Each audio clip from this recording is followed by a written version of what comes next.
সমুদ্র যখন ভয়ঙ্কর ঝড়ের কবলে পড়ে তখন বিশাল আকৃতির জাহাজগুলোর অবস্থা কি হয় তা ভাবাই যায় না। উত্তাল ঢেউয়ের মাঝে জাহাজ চলাচল করা অত্যন্ত বিপজ্জনক হয়ে ওঠে এবং এতে থাকা মানুষের জীবন চরম ঝুঁকির মুখে পড়ে।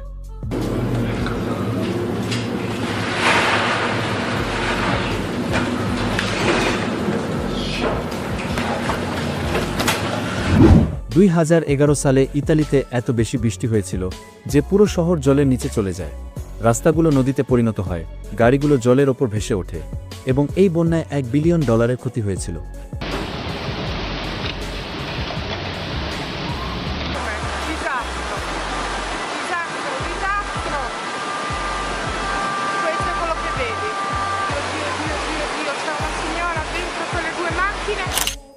কোনো রাস্তার কুয়াশা কতটা বিপজ্জনক হতে পারে এই ভিডিওতে দেখা যায়।